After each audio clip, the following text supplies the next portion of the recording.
피가 섞인 바닷물이 자갈밭을 적시고 있었다. 2021년 7월 14일 새벽 3시 전라남도 신안군 해역 정식 해도에조차 이름이 올라있지 않은 작은 섬 하나가 짙은 해무 속에서 윤곽을 드러내고 있었다. 관음도. 둘레 4km 남짓한 이 바위섬에는 일제 강점기부터 내려오는 기이한 전설이 하나 있었다. 섬 어딘가에 30개의 관이 묻혀 있으며 그 관이 모두 열리는 날 섬은 바다 밑으로 가라앉는다는 것이었다. 그 새벽 관음도 남쪽 해안 절벽 아래로 검은 목관 하나가 파도에 밀려 올라왔다. 관 뚜껑은 반쯤 열려 있었고 그 안에는 살이 하얗게 부른 남성의 시신이 누워 있었다. 가슴에는 붉은 잉크로 숫자 하나가 또렷하게 쓰여 있었다. 신안 해양경찰서 소속 순경 박태수는 새벽 순찰 중 이 장면을 목격하고 즉시 무전을 쳤다. 그러나 해무가 짙어 증원 경비정의 접안이 불가능했다. 박태수는 홀로 시신의 신원을 확인하려 관 가까이 다가갔다. 시신의 오른쪽 약지에는 낡은 금반지가 끼워져 있었고 반지 안쪽에 93 동기회라는 글씨가 희미하게 새겨져 있었다. 그로부터 정확히 24시간 뒤 같은 해안에서 두 번째 관이 발견되었다. 이번에는 여성이었다. 가슴에 적힌 숫자는 이 순경 박태수는 이번에는 현장 사진을 찍어 본서에 전송하는 데 성공했으나 그 직후 통신이 두절되었다. 그리고 사흘 뒤 박태수 자신이 세 번째 관 속에서 발견되었다. 가슴의 숫자는 3 소식이 육지에 전해진 것은 7월 21일이었다. 전남경찰청은 즉시 특별수사본부를 꾸렸으나 섬으로 향하는 모든 선편이 기상악화로 통제되었다. 수사는 지지부진했다. 그리고 이 사건의 이야기가 한 장의 의뢰서가 되어 서울 마포구 합정동의 어느 빌딩 50층에 도착한 것은 그로부터 다시 일주일이 지난 7월 28일 수요일 오전 10시였다. 마포구 합정동 골목 한가운데 50층짜리 럭셔리 빌딩이 주변의 낮은 건물들 사이에서 유리 기둥처럼 솟아 있었다. 빌딩 꼭대기 창문에 새겨진 금색 글씨 강역탐정사무소가 아침 햇살을 받아 번쩍였다. 이 건물의 50층 전체 300평에 달하는 공간이 대한민국에서 가장 값비싼 민간 수사기관이었다. 엘리베이터 문이 열리면 가장 먼저 눈에 들어오는 것은 로비 한가운데 놓인 짙은 호두나무 테이블이었다.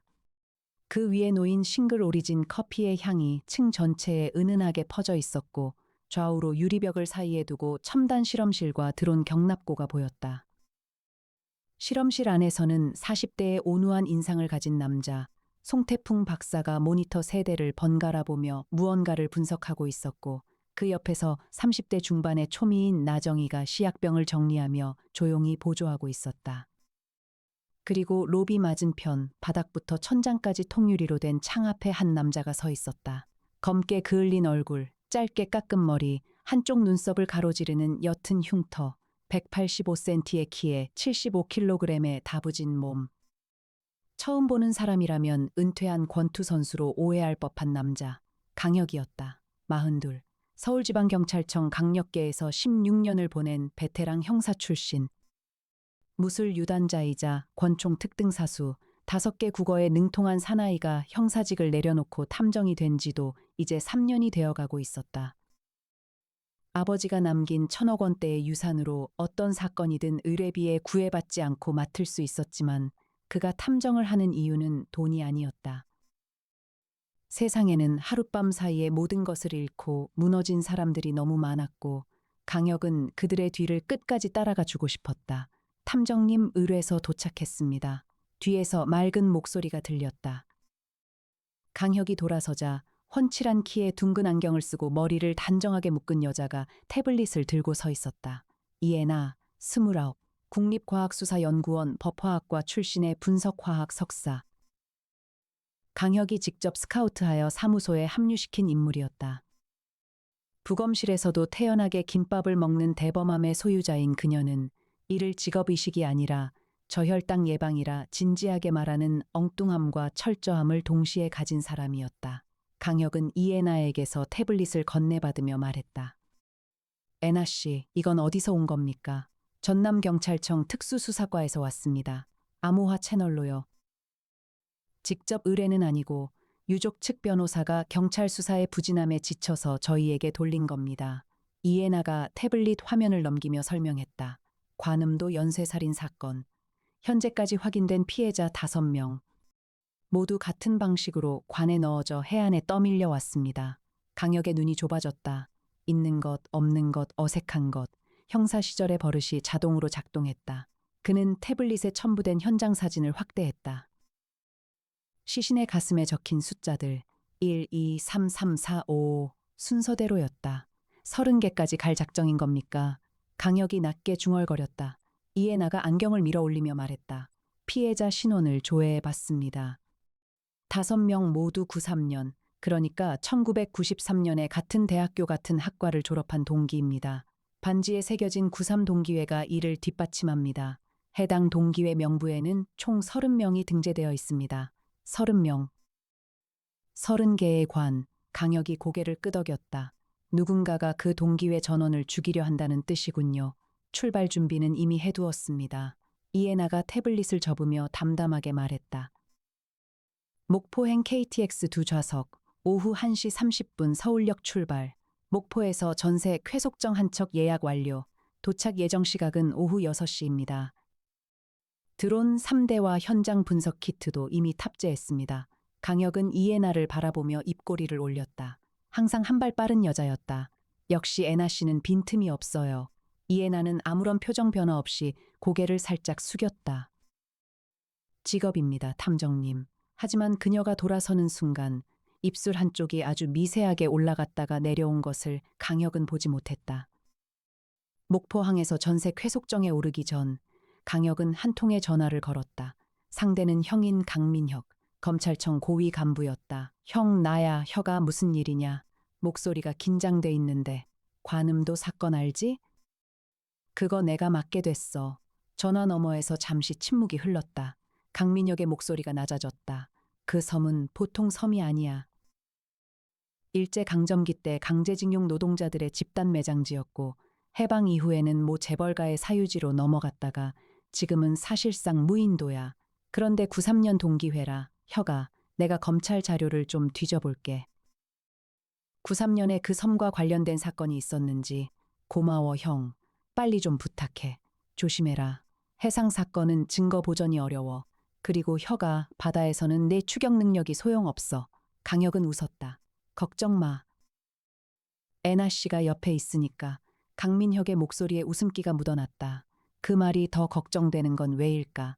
전화를 끊고 쾌속정에 오른 강혁과 이해나는 서해의 거친 파도를 헤치며 관음도를 향했다. 이해나가 조타를 맡아 탔다. 그녀의 운전 실력은 자동차에만 국한되지 않았다. 배든 드론이든 바퀴나 프로펠러가 달린 것이라면 무엇이든 능숙하게 다루는 맥가이버 같은 인물이었다. 탐정님, 피해자 5명의 공통점을 추가로 분석했습니다. 이해나가 조타석에서 눈을 떼지 않은 채 말했다.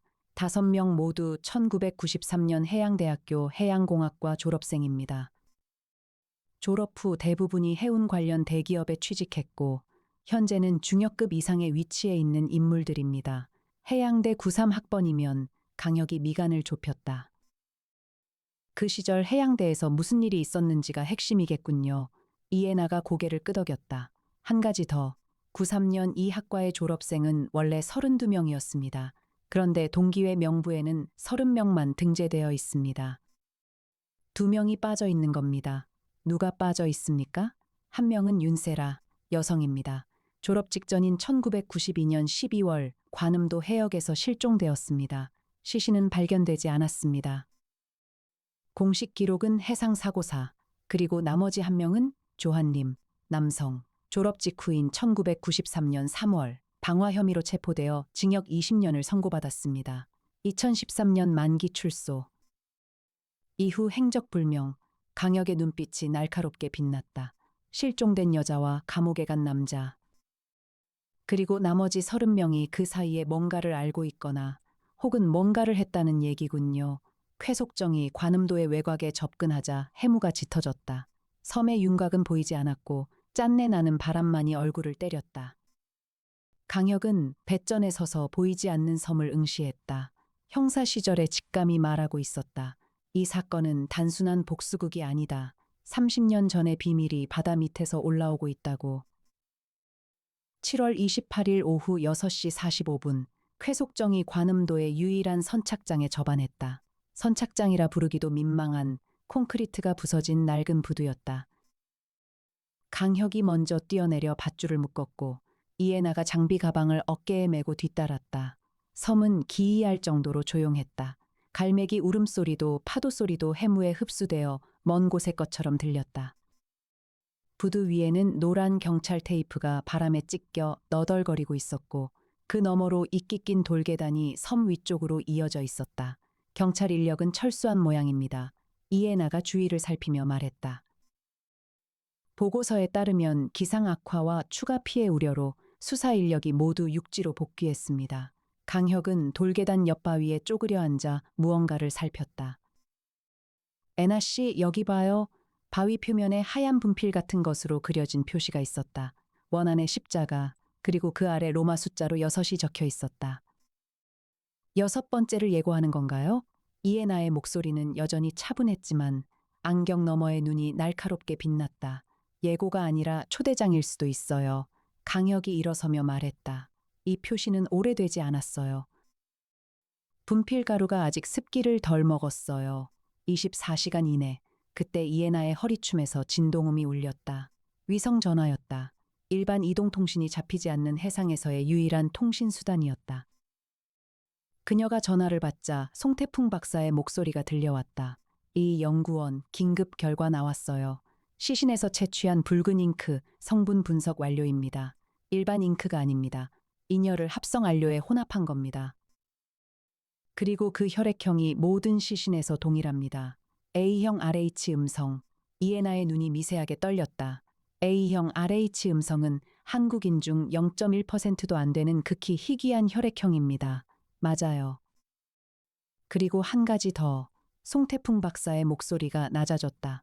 데이터베이스를 조회해봤는데 1992년 실종된 윤세라의 혈액형이 A형 RH 음성입니다. 전화를 끄는 이에나가 강혁을 바라보았다. 두 사람의 시선이 마주쳤다. 말하지 않아도 같은 생각이었다. 30년 전에 죽은 여자의 피가 지금 시신들의 가슴에 숫자를 쓰고 있다. 그것이 의미하는 바는 둘 중 하나였다. 누군가 그녀의 혈액을 보관해 온 것이거나 혹은 그녀가 죽지 않은 것이거나. 돌계단을 15분쯤 올라가자 섬의 중앙부가 나타났다. 놀랍게도 그곳에는 일제 강점기 양식의 콘크리트 건물이 서 있었다. 벽면이 이끼로 뒤덮여 있었지만 구조 자체는 견고해 보였다. 건물 앞에는 녹이 슬어 거의 읽을 수 없는 표지판이 있었다. 이에나가 손전등을 비추자 희미한 글자가 드러났다.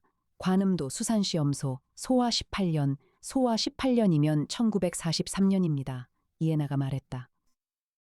태평양 전쟁 말기, 공식 기록에는 수산시험소라 되어 있지만 실제로는 다른 용도였겠지.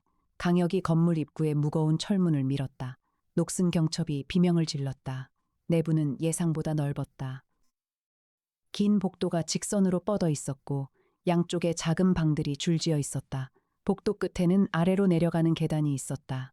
강혁이 있는 것을 먼저 확인했다. 복도 바닥에 최근의 발자국. 다수의 인원이 이 안을 드나들었다는 증거. 벽면에 설치된 조명은 최근에 교체된 LED 전구였다. 없는 것도 확인했다. 먼지. 이 건물은 오랜 세월 방치된 것이 아니라 누군가에 의해 관리되고 있었다. 마지막으로 어색한 것. 복도 중간 세 번째 방의 문만 새 것이었다. 다른 문들은 모두 낡고 녹슬었는데 그 문만이 매끈한 스테인리스 소재로 되어 있었다. 강혁이 그 문 앞에 섰다. 잠겨 있었다. 전자식 도어록이 설치되어 있었다. 애나 씨, 이거 열 수 있겠어요? 이에나가 장비 가방에서 소형 장치를 꺼내 들었다. 전자 잠금 장치 해독기.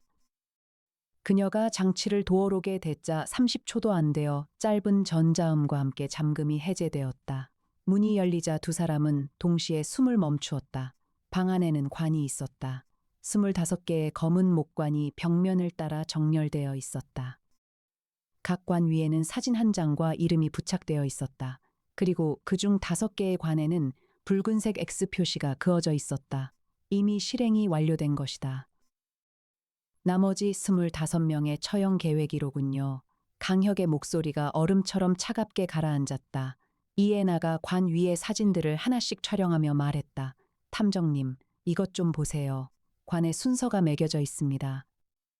6번부터 30번까지.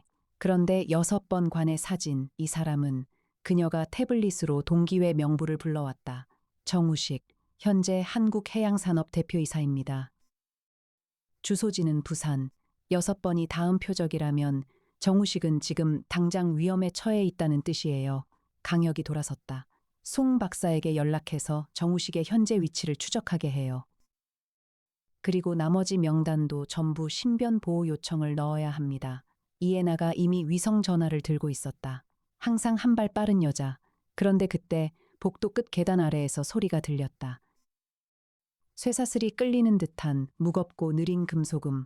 두 사람은 시선을 교환했다. 강혁이 앞장서서 계단을 내려갔다. 무술 유단자다운 가벼운 발놀림으로 소리 없이 지하 공간은 더 넓었다. 일제 강점기 시절의 지하 갱도를 개조한 듯한 구조였다. 강혁의 손전등 불빛이 벽면을 훑었다. 그리고 벽에서 그것을 발견했다. 사진이었다. 낡은 흑백 사진 한 장이 벽에 핀으로 고정되어 있었다. 1992년 겨울 관음도 해안에서 찍힌 것으로 보이는 단체 사진. 32명의 젊은이들이 웃고 있었다. 사진 아래에는 자필로 이렇게 쓰여 있었다. 너희가 나를 바다에 버렸다. 이제 내가 너희를 바다로 데려가겠다. 세라. 강혁은 사진을 들여다보았다. 32명의 얼굴 중 앞줄 가운데에 한 여자가 서 있었다. 짧은 머리에 큰 눈을 가진 웃고 있지만 어딘지 외로워 보이는 얼굴. 그 옆에 선 남자는 팔짱을 끼고 있었는데 사진 아래 적힌 이름 목록에 따르면 조한림이었다. 이에나가 사진을 고해상도로 스캔하며 말했다. 윤세라와 조한림이 가까운 사이였던 것으로 보입니다. 조한림의 방화 혐의 좀 더 조사해 볼 필요가 있겠습니다. 강혁이 고개를 끄덕이며 위성 전화를 집어들었다. 형에게 다시 전화할 시간이었다. 형, 조한림이라는 인물의 수사 기록 전부 필요해. 93년 방화 사건. 그리고 윤세라 실종 사건의 해양경찰 보고서도. 강민혁의 대답은 빨랐다. 이미 찾아두었다. 조한림의 방화 사건은 특이해. 그가 불을 지른 곳이 해양대학교 기록 보관소야. 수십만 건의 학생 기록이 전소됐어. 재판 당시 조한림은 동기를 일절 말하지 않았고 법정에서 한마디도 하지 않았어. 20년을 묵묵히 복역하고 나왔지. 기록을 없애려 한 건지 아니면 기록에 있는 뭔가를 없애려 한 건지 강혁이 중얼거렸다. 그리고 윤세라 실종건 강민혁이 이었다. 해양경찰 보고서는 형식적이야. 1992년 12월 23일 관음도 해역에서 소형 보트 전복 동승자 없음. 시신 미발견. 사고 사처리. 그런데 혀가 이상한 게 있어. 당시 보고서에 참고인 진술이 하나도 없어. 보통 대학생이 바다에서 죽으면 동기들 줄줄이 불러서 조사하잖아. 그런데 아무도 조사하지 않았어. 누군가가 수사를 막은 거야. 강혁의 목소리가 단단해졌다. 형, 당시 이 사건을 담당한 경찰 수사관이 누군지 알 수 있어? 찾아볼게. 시간 좀 줘. 전화를 끄는 강혁은 지하 갱도를 더 깊이 탐색했다. 갱도는 미로처럼 갈라졌고 일부 구간은 붕괴되어 있었다. 그러나 한 갈래는 확실히 최근에 보수된 흔적이 있었다. 새로 타설된 콘크리트 바닥과 벽면의 습기 제거 장치가 그 증거였다. 그 갈래의 끝에 또 하나의 방이 있었다. 이번에는 잠겨 있지 않았다. 방 안에는 소형 냉장고와 작업대가 있었고 작업대 위에 의료용 혈액 보관 용기 여러 개가 놓여 있었다. 이에나가 장갑을 끼고 용기를 확인했다. A형 RH 음성, 라벨에 체열일이 적혀 있습니다. 가장 오래된 건 2014년. 그녀가 잠시 계산했다. 조한림이 출소한 2013년 이듬해군요. 애나 씨, 이 양의 혈액을 한 사람에게서 수년에 걸쳐 체열한 거라면 그 사람은 살아있다는 뜻이에요. 강혁이 말했다. 윤세라가 살아있다. 이에나가 조용히 확인했다. 그리고 조한림과 함께 이 일을 계획해 온 겁니다. 강혁은 갱도벽에 기대어 잠시 눈을 감았다. 30년 전 30명의 동기가 한 여자에게 무슨 짓을 한 것일까? 그리고 그 여자는 30년을 어떻게 살아온 것일까? 피해자의 아픔에 공감할 줄 아는 그의 내면이 잠시 흔들렸다. 하지만 곧 정신을 다잡았다. 감정이입은 수사에 독이 될 수 있다. 지금 중요한 것은 6번째 관에 들어갈 정우식을 살리는 것이었다. 7월 29일 새벽, 강혁과 이해나는 관음도를 떠나 부산으로 향했다. 이해나가 운전하는 최고급 승용차가 남해 고속도로를 질주했다.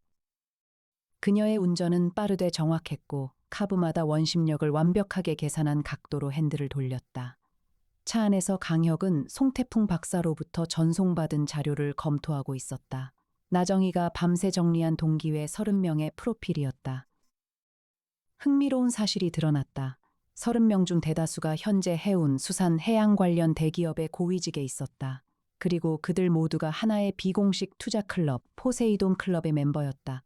포세이돈 클럽. 1994년 결성, 강혁이 자료를 읽었다. 초기 자본금 5억 원, 현재 추정 자산 2조 원 이상, 93년 졸업 직후에 결성된 겁니다. 이해나가 말했다. 22, 23살 청년들이 갑자기 5억 원을 어디서 모았을까요? 92년 윤세라 실종 직후, 93년 졸업, 94년 클럽 결성, 강혁이 타임라인을 정리했다. 윤세라에게서 뭔가를 빼앗은 거야. 유산이든 권리든 이해나의 전화가 울렸다. 송태풍 박사였다. 이 연구원 정우식 위치 확인됐습니다. 부산 해운대 더 베이 호텔에 이틀 전 체크인한 기록이 있어요. 그런데 어제부터 전화를 받지 않고 있습니다. 도착까지 30분입니다. 이해나가 가속 페달을 더 깊이 밟았다.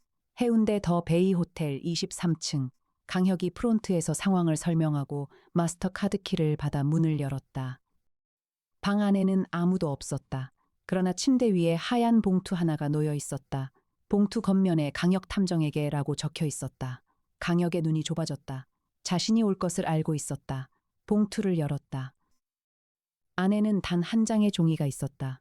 탐정님, 당신은 정의를 깨 만들려 하시겠지만 정의란 무엇입니까? 30년 전 22살의 여자아이가 30명의 남자 동기들에게 무슨 일을 당했는지 아시게 되면 당신도 이 관들이 정당한 것인지 고민하게 될 겁니다. 다음 관은 내일 새벽 정우식이 아닙니다. 당신이 예상하지 못한 사람입니다. 정우식은 이미 스스로 관을 선택했습니다. 세라, 강혁이 편지를 내려놓는 순간 이해나가 욕실 문을 열었다. 그리고 즉시 뒤돌아서며 말했다. 탐정님, 들어오지 마세요. 강혁은 이해나의 말을 무시하고 욕실로 갔다. 욕조 안에 한 남자가 누워 있었다. 손목이 세로로 깊게 절개되어 있었고 물은 이미 붉게 물들어 있었다. 욕조 타일 벽면에 핏자국 글씨가 있었다. 6. 스스로. 정우식이었다. 자살이었다. 혹은 자살로 위장한 것이었다. 이해나가 장갑을 끼고 시신에 접근했다. 사후 경직 상태로 보아 사망 추정 시각은 어제 저녁 7시에서 9시 사이입니다. 그녀가 정우식의 손목을 살폈다. 탐정님, 절개 방향이 이상합니다. 자살자는 보통 횡으로 긋습니다. 이건 종으로 깊게, 외과 수술 수준의 정밀한 절개입니다. 타살을 자살로 위장한 거군요. 강혁이 말했다.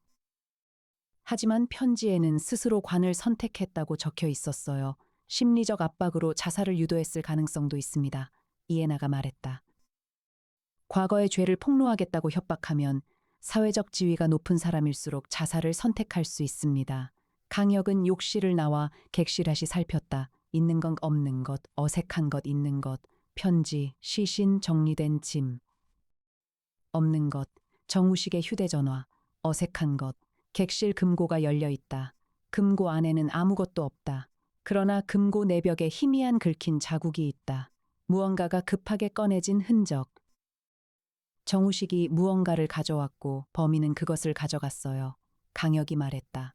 정우식이 스스로 범인을 만나러 온 건지도 모릅니다. 그때 강민혁에게서 전화가 왔다. 혁아, 찾았다. 1992년 윤세라 실종 사건 담당 경찰, 전남 신안경찰서 소속 순경 오진호. 그런데 이 인간이 1995년에 뇌물수수로 파면당했고 파면 직후 해외로 출국한 뒤 행방불명이야. 뇌물을 준 사람은 기록에는 없어. 하지만 시기적으로 보면 포세이돈 클럽이 결성된 시점이랑 맞아 강혁의 머릿속에서 퍼즐 조각들이 맞춰지기 시작했다. 92년 관음도에서 무슨 일이 있었다. 30명의 동기가 윤세라에게 해를 입혔다. 그녀가 가진 무언가를 빼앗았다. 그리고 경찰을 매수하여 수사를 막았다. 조한림만이 그녀 편에 서서 증거를 없애려다, 아니, 증거를 없앤 것이 아니라 그들의 범죄 기록을 없애려 한 것이 아니라 강혁은 생각을 멈추었다. 아직 모르는 것이 너무 많았다. 7월 31일 강혁 탐정사무소로 돌아온 두 사람은 송태풍 박사, 나정희와 함께 자료를 종합했다. 50층 회의실의 대형 스크린에 타임라인이 펼쳐졌다. 나정희가 새로운 정보를 보고했다. 윤세라의 가족 관계를 추적했습니다. 윤세라의 아버지는 윤태준, 1989년 사망, 쌓이는 심장마비, 직업은 그녀가 잠시 말을 끊었다. 관음도의 마지막 사유지 소유자입니다. 모두의 시선이 스크린에 집중되었다. 나정희가 이었다. 윤태준은 1970년대에 관음도를 매입하여 양식장을 운영했습니다. 그런데 80년대 후반 섬 지하에서 일제 강점기 시절 매장된 금괴가 발견된다는 소문이 돌았습니다.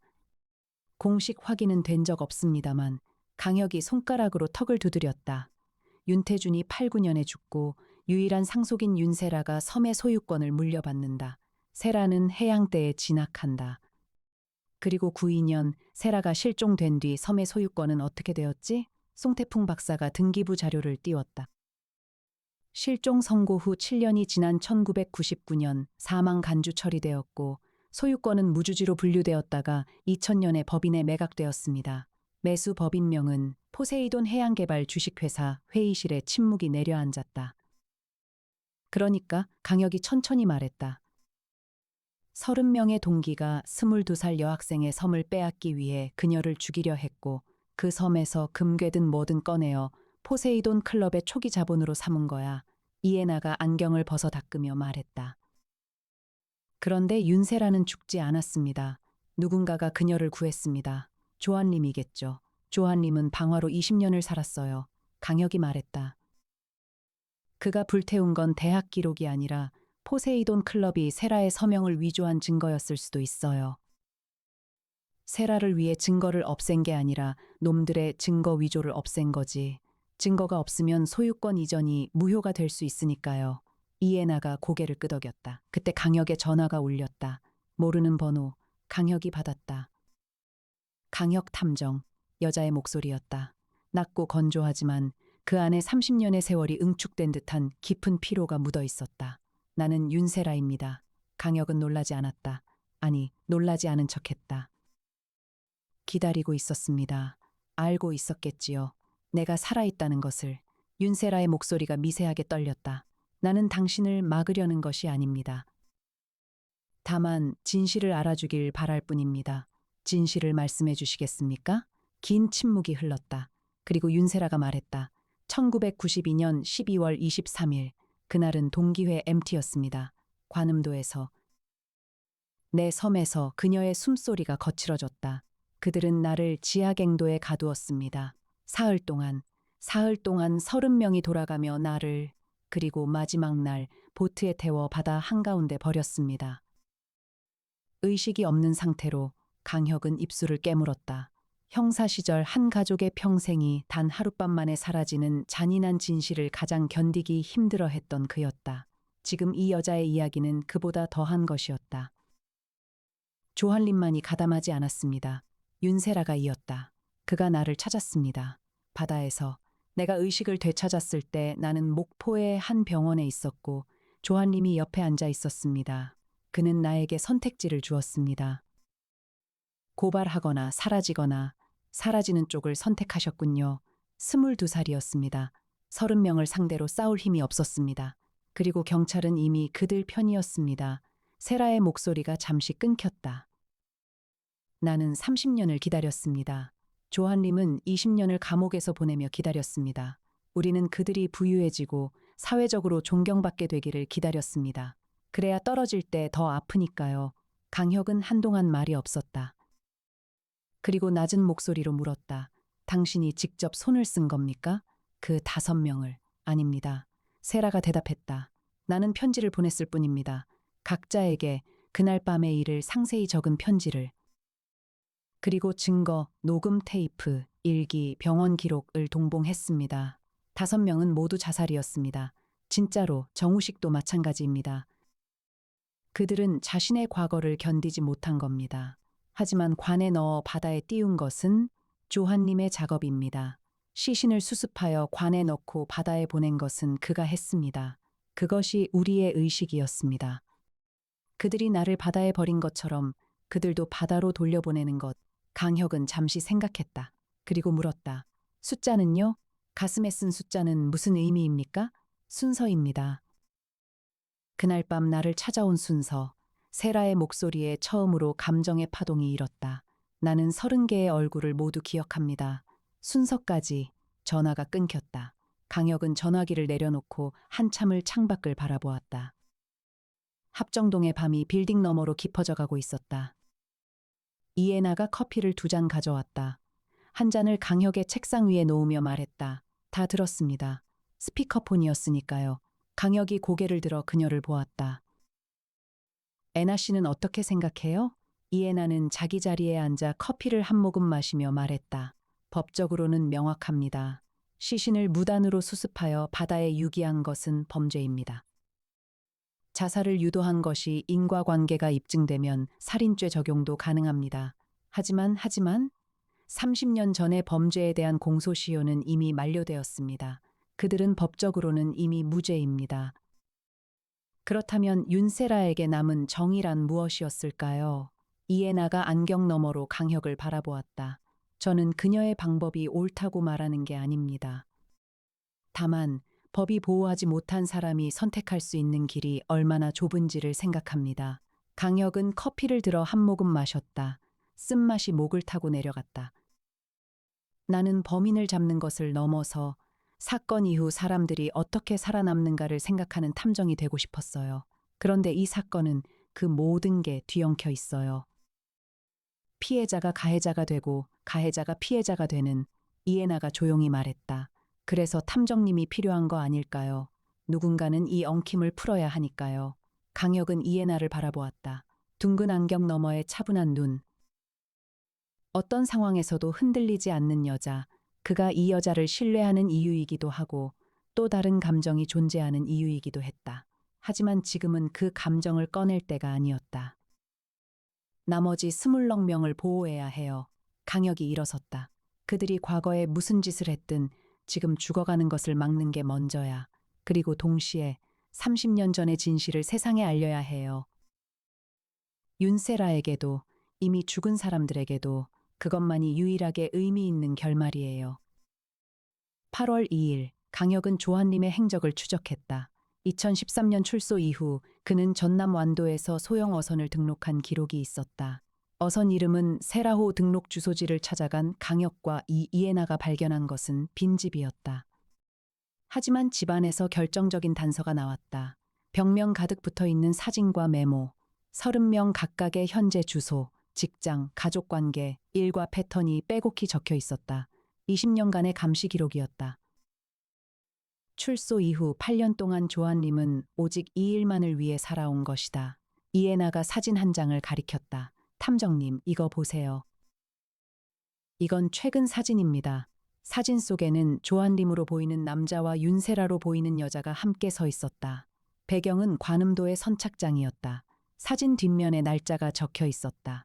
2021년 6월 1일. 사건 시작 한 달 반 전이군요. 강혁이 말했다. 최종 준비를 한 거야. 그때 이에나의 태블릿에 알림이 떴다. 나정희가 보낸 긴급 메시지였다. 동기회 자녀 24명 중 7명이 연락 두절. 전화 불통, 소재 불명, 강혁의 표정이 굳었다. 7명이 동시에 사라졌다. 스스로 숨은 건가 아니면 이미 당한 건가. 이에나가 빠르게 키보드를 두드렸다. 위치 추적 시도 중입니다. 송 박사, 드론 3대 모두 가동해 주세요. 사무소의 첨단 시스템이 일제히 작동하기 시작했다. 송태풍 박사가 실험실에서 통신 신호를 추적했고 나정희가 각종 CCTV 영상을 분석했다. 옥상 헬리포트에서는 비상 대기 중이던 헬기의 엔진이 예열되기 시작했다. 그리고 30분 뒤 결과가 나왔다. 7명 중 4명은 스스로 해외로 출국한 것이 확인되었다. 김포와 인천 출국 기록이 있었다. 도주한 것이다. 하지만 나머지 3명은 흔적이 완전히 끊겨 있었다. 강혁이 결단을 내렸다. 세 갈래로 나뉘어야 해요. 애나 씨는 사라진 3명 중 마지막 위치 확인이 된 사람을 추적해 주세요. 나는 관음도로 다시 갑니다. 조한님은 그 섬을 거점으로 쓰고 있어요. 그리고 형에게 연락해서 나머지 20명에 대한 경찰 보호를 요청합니다. 탐정님 혼자 섬에 가시겠다는 겁니까? 이에나의 목소리에 극히 미세한 감정의 떨림이 스쳤다. 하지만 곧 평소의 차분함을 되찾았다. 위성 전화 항시 연결 상태 유지하세요. 30분 간격으로 체크인. 미응답 시 헬기 출동합니다. 강혁은 고개를 끄덕이며 이에나를 바라보았다. 걱정 마세요, 에나 씨. 반드시 돌아옵니다. 이에나는 고개를 살짝 돌리며 태블릿을 정리했다. 직업적 관점에서 말씀드린 겁니다, 탐정님. 하지만 그녀의 손끝이 미세하게 떨리는 것을 강혁은 놓치지 않았다. 그리고 놓치지 않았다는 사실을 내색하지 않았다. 8월 3일 새벽, 강혁은 다시 관음도에 발을 디뎠다. 이번에는 혼자였다. 해무는 지난번보다 덜했지만 섬 전체에 이상한 고요가 감돌았다. 선착장에 세라오가 정박해 있었다. 조한님이 여기 있다는 뜻이었다. 강혁은 자신의 존재를 숨기지 않았다. 당당하게 돌계단을 올라 수산시험소 건물로 향했다. 건물 입구에 한 남자가 서 있었다. 60대 초반으로 보이는 마른 체격의 백발이 성긴 남자. 눈빛만이 이상하게 젊었다. 조한님이었다. 기다리고 있었습니다. 조한님이 말했다. 목소리는 의외로 부드러웠다.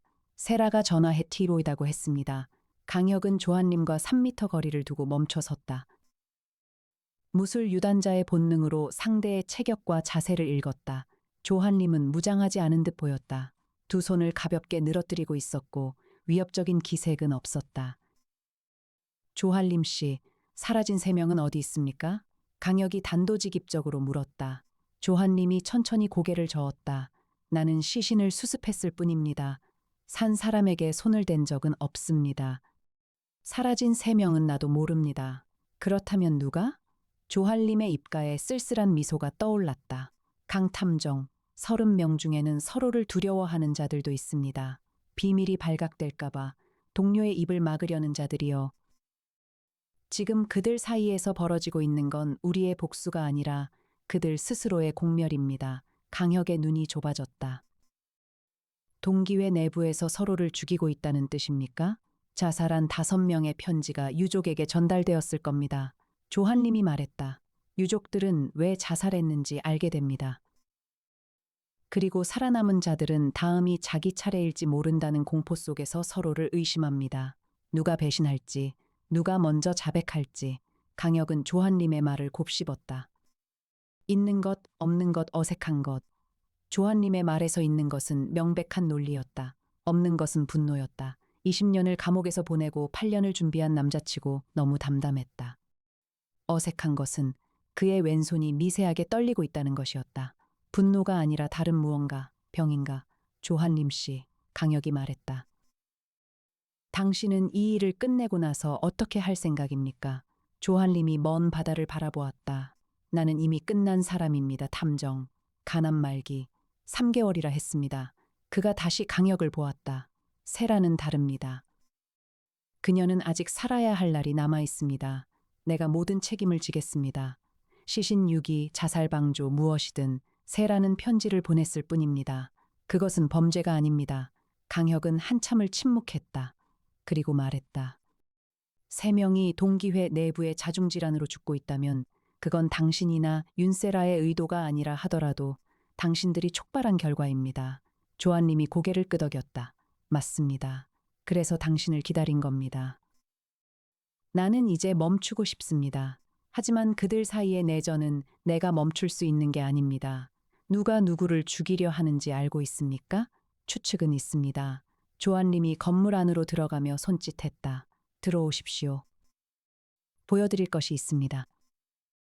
조한림이 건물 2층으로 강혁을 안내했다. 그곳에는 30명의 인물 관계도가 벽면 가득 펼쳐져 있었다. 사진과 사진 사이를 붉은 실로 연결한 영화에서나 볼 법한 수사 지도였다. 포세이돈 클럽은 1994년에 결성되었지만 내부에는 처음부터 계파가 있었습니다. 조한림이 벽면을 가리키며 설명했다. 관음도 지하에서 발굴된 금괴는 총 248kg이었습니다. 당시 시세로 약 35억 원 상당, 이것을 30명이 균등하게 나눈 것이 아닙니다. 강혁이 관계도를 읽어나갔다. 주도한 자들이 있었군요. 핵심은 5명이었습니다. 조한림이 5장의 사진을 가리켰다.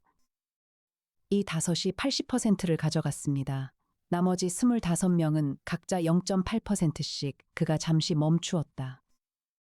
재미있는 건 가장 먼저 자살한 5명이 바로 이 핵심 5이 아니라는 겁니다. 강혁의 눈이 번뜩였다. 그렇다면 먼저 죽은 5은 변두리에 있던 사람들이었군요. 죄책감이 더 크되 보호막은 더 약한. 그렇습니다. 핵심 5은 아직 살아있습니다. 그리고 그들은 지금 서로를 의심하고 있습니다. 누군가가 배신하여 증거를 경찰에 넘기면 모두가 끝나니까요. 사라진 3명 중 2명이 바로 이 핵심 그룹의 인물입니다. 핵심 그룹이 서로를 제거하고 있다. 강혁이 중얼거렸다. 그리고 물었다. 핵심 5의 리더는 누구입니까? 조한림이 벽면 중앙의 사진을 가리켰다. 50대 후반의 당당한 체격을 가진 남자, 백승호. 현재 대한해운 그룹 회장, 정재계에 두루 인맥이 있고 국회의원 3명의 후원자입니다. 강혁은 그 이름을 기억에 새겼다. 백승호. 이 사건의 진정한 원흉이 있다면 그 남자일 것이었다. 한 가지 더. 조한림이 서랍에서 봉투를 꺼냈다. 이것은 세라의 병원 기록과 당시의 증거물입니다. 1992년 12월 25일 목포 모 병원에서 작성된 진단서, 그리고 조한림 내 이름이지만 이 병원에서 의사에게 위탁하여 보관시킨 혈액 검체와 사진 자료입니다. 강혁이 봉투를 받았다. 열지는 않았다. 이걸 나에게 왜 주는 겁니까? 세라의 복수는 끝났습니다. 적어도 세라와 나의 복수는요. 하지만 진실은 아직 세상에 알려지지 않았습니다. 이 증거가 세상에 나가야 합니다. 법적 시효가 지났어도 사회적 심판은 가능하니까요. 조한림이 강혁을 바라보았다. 죽어가는 남자의 눈에 이상하게도 평화로운 빛이 있었다. 그리고 백승호를 막아야 합니다. 그가 지금 하고 있는 일은 우리가 시작한 것이 아닙니다. 8월 4일, 강혁은 관음도를 떠나 서울로 돌아왔다. 조한림은 섬에 남았다.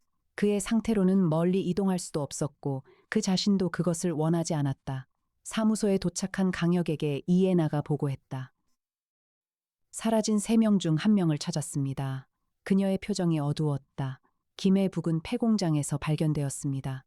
쌓이는 교살, 현장에 관은 없었습니다. 윤세라나 조한림의 방식이 아니군요. 강혁이 말했다. 맞습니다. 이건 다른 누군가의 소행입니다. 이해나가 태블릿을 넘기며 이었다. 그리고 나머지 2명, 1명은 백승호의 비서실장이고 다른 1명은 포세이돈 클럽의 재무를 맡은 인물입니다. 둘 다 백승호의 핵심 측근이었습니다. 강혁이 의자에 앉아 생각을 정리했다. 백승호가 자기 측근을 제거하고 있어 비밀을 알고 있는 사람을 줄여나가는 거야. 세라의 편지가 나가면서 비밀이 터질 위험이 생겼으니까 더 심각한 문제가 있습니다. 이해나가 말했다. 백승호가 어제 관음도의 포세이돈 해양개발 명의로 환경정화 사업을 신청했습니다. 허가가 나면 섬 전체를 굴착할 수 있습니다. 증거를 없애려는 거군요. 섬에 남아있는 모든 흔적을. 그리고 조한림도요. 이해나가 낮은 목소리로 덧붙였다. 탐정님, 조한림이 섬에 남아있는 건 위험합니다. 강혁이 일어섰다. 형한테 전화해야겠어. 강민혁은 전화를 받자마자 말했다. 혁아, 내가 먼저 연락하려던 참이다.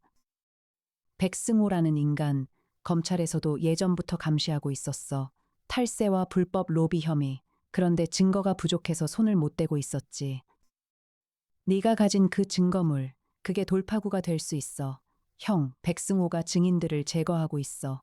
그리고 관음도의 증거도 없애려 하고 있고 환경정화 사업 신청권은 내가 막을 수 있어. 검찰 공익 소송으로 가처분 신청을 넣으면 당분간은 시간을 벌 수 있다. 고마워, 형. 그리고 혁아. 강민혁의 목소리가 진지해졌다. 백승호 정도 되는 인간은 법적 수단만 쓰지 않아. 물리적 위협도 각오해라. 호위 인력 붙일까? 강혁은 웃었다. 괜찮아, 형.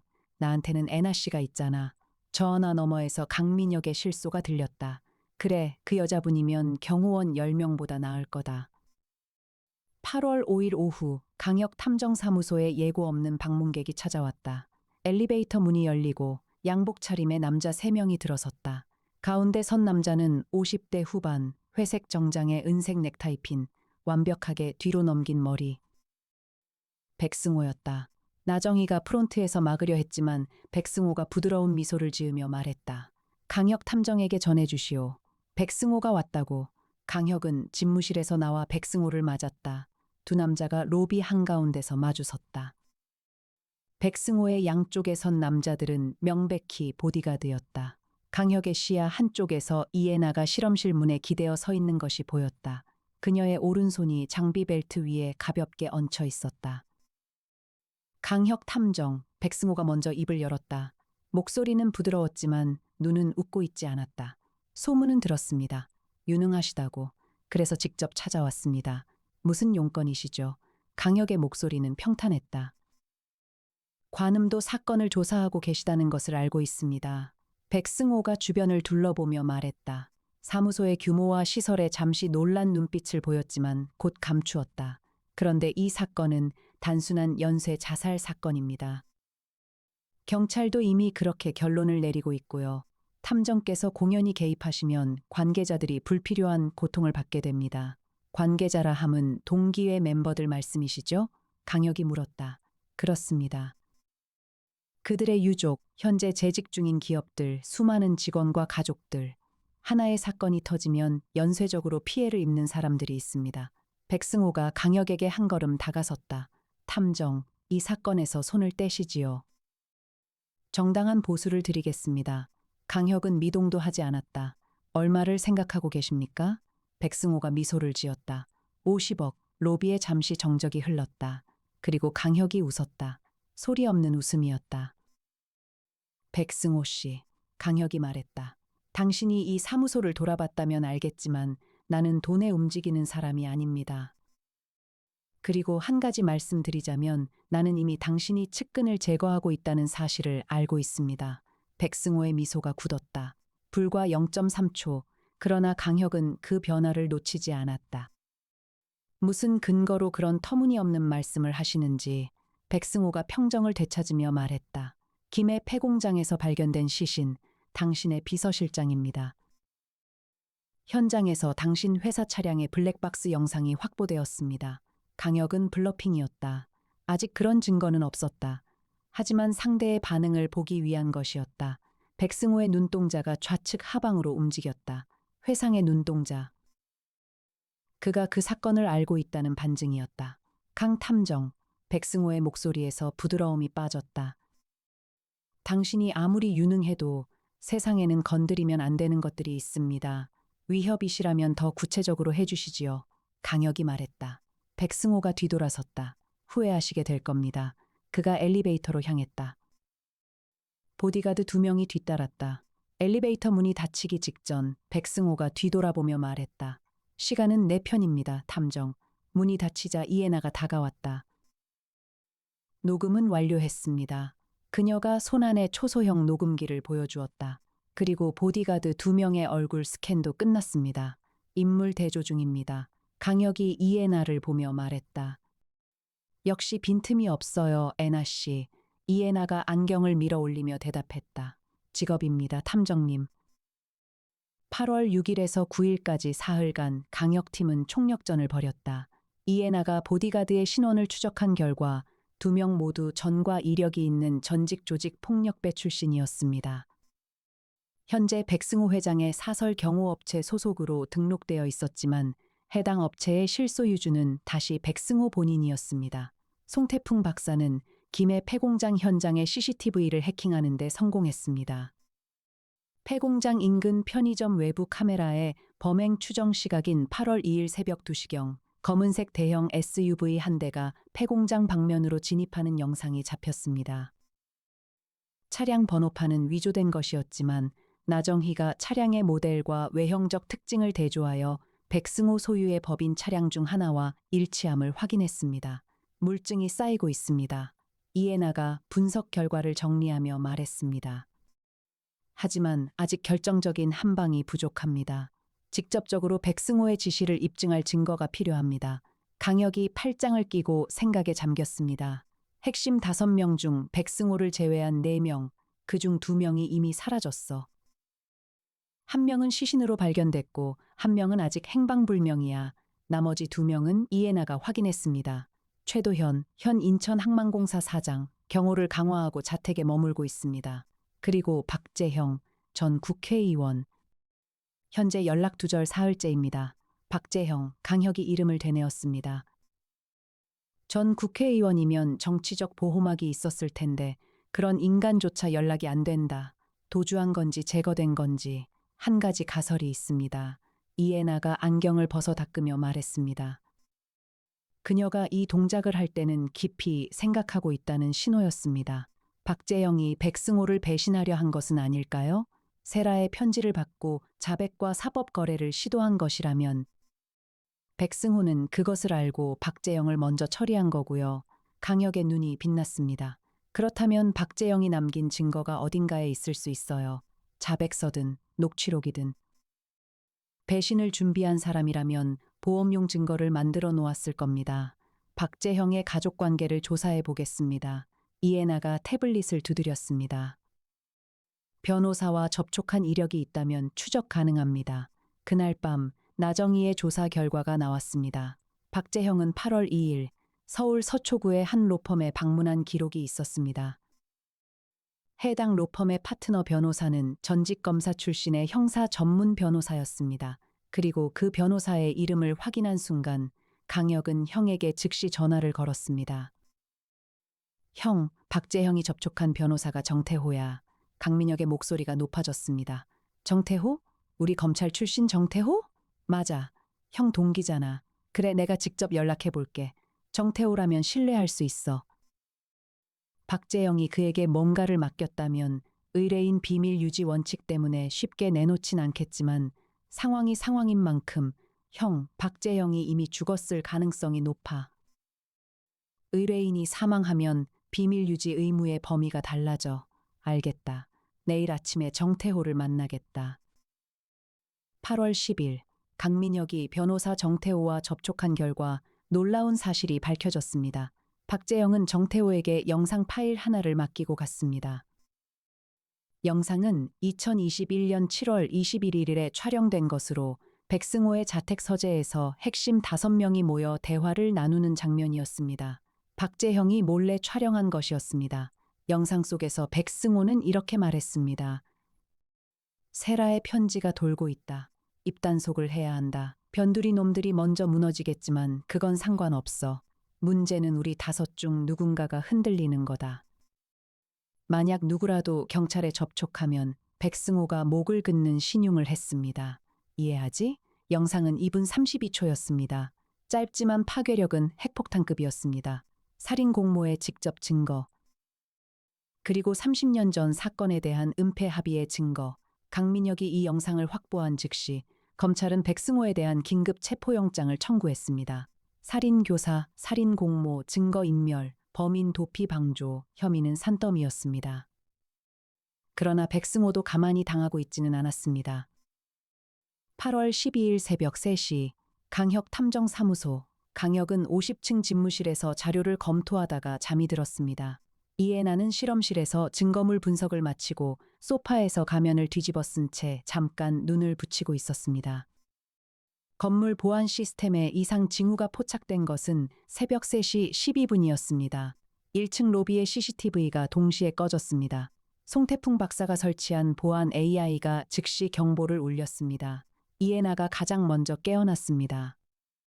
그녀는 소파에서 벌떡 일어나며 동시에 허리춤의 비상장비를 확인했습니다. 경보음을 듣고 강혁도 눈을 떴습니다. 침입자입니다. 이해나가 보안 모니터를 확인하며 말했습니다. 1층 로비 CCTV 절단. 엘리베이터는 보안 잠금으로 정지시켰습니다.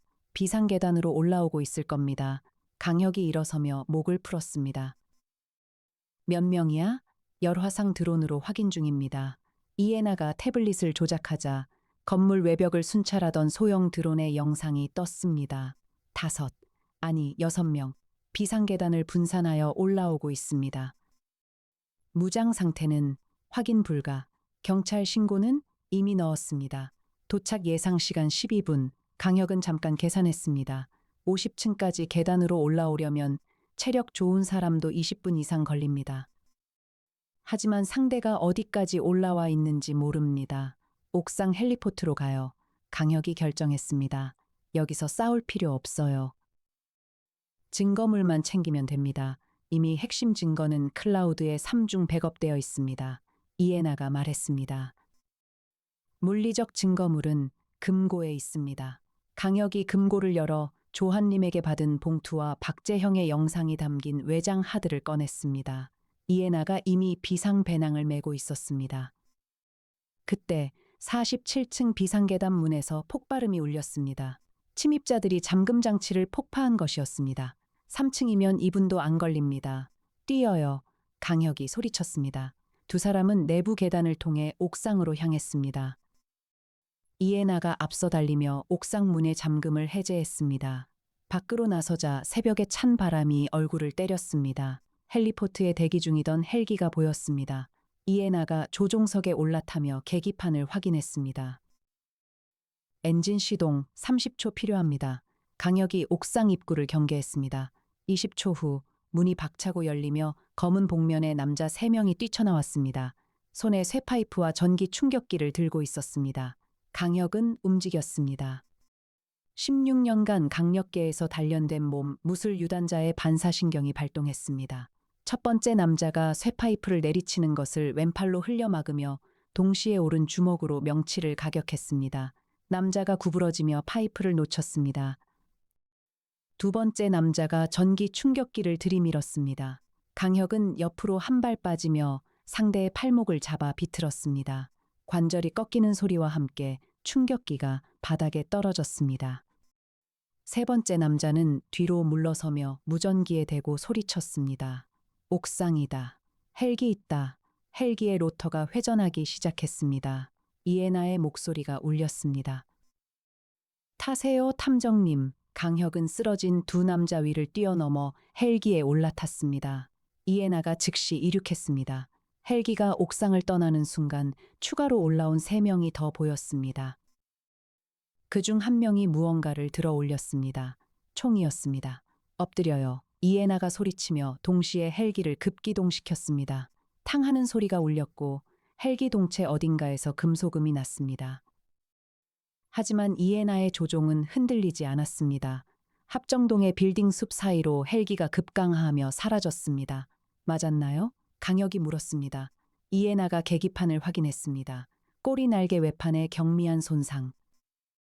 비행에는 지장 없습니다. 그녀가 잠시 숨을 고르더니 말했습니다. 탐정님 괜찮으세요? 강혁이 자신의 몸을 확인했습니다. 왼팔에 약간의 통증이 있었지만 파이프를 막을 때 생긴 타박상 정도였습니다. 괜찮아요, 에나 씨. 고마워요. 이에나가 정면을 바라보며 말했습니다. 감사는 착지하고 나서 해주세요. 지금 갈 곳은 어디입니까? 검찰청. 강혁이 말했습니다. 형이 있는 곳으로. 새벽 하늘을 가르며 헬기가 서울 도심 위를 날았습니다. 8월 12일 오전 8시 서울중앙지방검찰청 강민혁이 직접 영장을 들고 수사팀을 이끌었습니다. 백승호의 서울 용산구 자택 앞에 검찰 수사관과 경찰 특공대가 집결했습니다. 강혁과 이에나는 검찰청 안전가옥에서 상황을 지켜보았습니다. 이에나가 드론 영상을 실시간으로 수신하고 있었습니다. 진입합니다. 무전에서 수사팀장의 목소리가 들렸습니다. 3분 후 대상 확보. 반복합니다. 대상 확보. 백승호는 자택 침실에서 체포되었습니다. 그는 체포되는 순간에도 미소를 잃지 않았다고 합니다.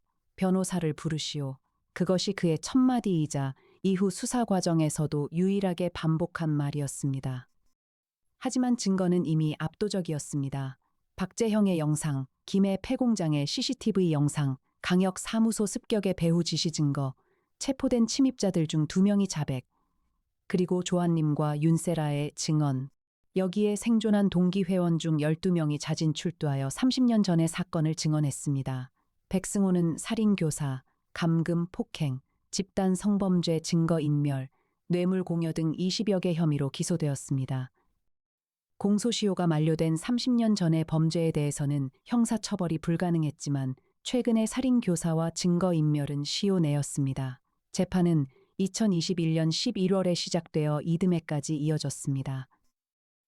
2021년 9월 15일 관음도 강혁과 이해나는 다시 이 섬에 왔습니다. 이번에는 사건 해결 후의 방문이었습니다. 섬은 법원의 판결에 따라 윤세라에게 소유권이 반환되었습니다. 선착장에 세라가 서 있었습니다. 30년 만에 진짜 주인으로서 이 땅에 선 여자.